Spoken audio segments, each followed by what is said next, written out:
नमस्कार, आप देख रहे हैं सत्ता की परख।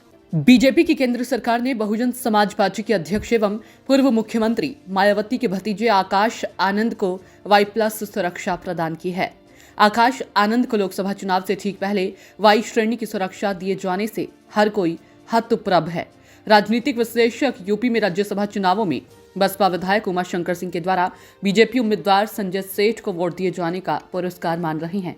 चुनाव बिल्कुल सिर पर है, लेकिन बीएसपी को अभी लोकसभा उम्मीदवार की घोषणा ना किया जाना भी अचंभित करने वाला फैसला है।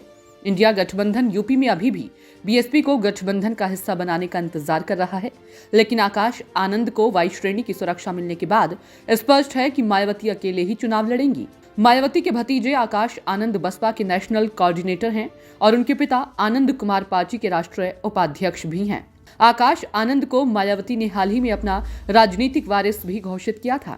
मायावती ने अपने भतीजे को यूपी और उत्तराखंड छोड़कर बाकी प्रदेशों में बसपा के संगठन का विस्तार करने और जनाधार बढ़ाने की जिम्मेदारी सौंपी है, लेकिन दलित मतदाताओं में आकाश आनंद की पकड़ नहीं बन पाई है। बसपा की राजनीति की जानकारी रखने वालों का मानना है कि आकाश आनंद में वो करिश्माई योग्यता नहीं है जो कि दलित मतदाताओं को अपनी ओर रिझा सके।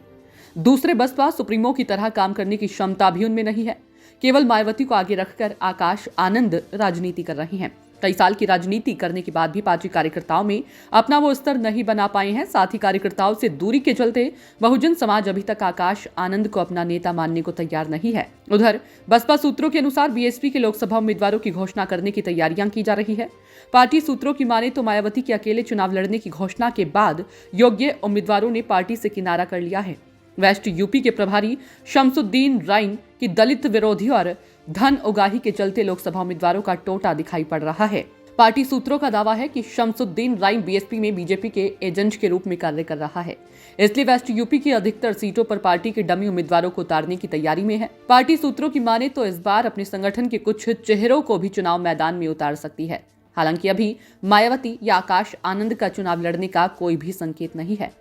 वहीं यह संभावना भी जताई जा रही है कि सपा कांग्रेस से गठबंधन नहीं होने पर अजदुद्दीन ओवैसी की पार्टी एआईएमआईएम बसपा के साथ मिलकर चुनाव लड़ सकती है। राजनीतिक विश्लेषकों का मानना है कि देश की राजनीति में अब दोहरा चरित्र पैदा हो गया है, जो कि सुविधा और सत्ता से अपने आप को बचाए रख पाने में विफल है। यह दुर्भाग्यपूर्ण है। यह लोकतंत्र को कमजोर कर रहा है और इससे जनता का भरोसा भी उठता जा रहा है। लोकसभा चुनाव में एकला चलो का ऐलान करने वाली बसपा सुप्रीमो मायावती के विधायक ने बीजेपी उम्मीदवार संजय सेठ को वोट देकर एक बार फिर बीजेपी और बसपा के बीच सांठ गांठ की खबरों को हवा दे दी थी, लेकिन मायावती के भतीजे को वाई श्रेणी की सुरक्षा मिल जाने पर हवा का रुख स्पष्ट हो गया है। राज्यसभा चुनावों में बसपा के इस कदम को लेकर कांग्रेस और समाजवादी पार्टी ने बसपा को बीजेपी की बी टीम बताया था, तो वहीं अब इंडिया गठबंधन के नेताओं सहित बीएसपी का परंपरागत वोट बैंक भी आकाश आनंद को केंद्र सरकार के द्वारा वाई श्रेणी की सुरक्षा दिए जाने से आश्चर्यचकित है। बीएसपी की राजनीति में रुचि रखने वालों का मानना है कि चुनाव से पहले एकला चलो और बीजेपी की केंद्र सरकार से पुरस्कार स्वरूप प्राप्त वाई श्रेणी की सुरक्षा बीएसपी के लिए घातक सिद्ध हो सकती है। सत्ता की परख के लिए अवधेश कुमार सिंह की रिपोर्ट।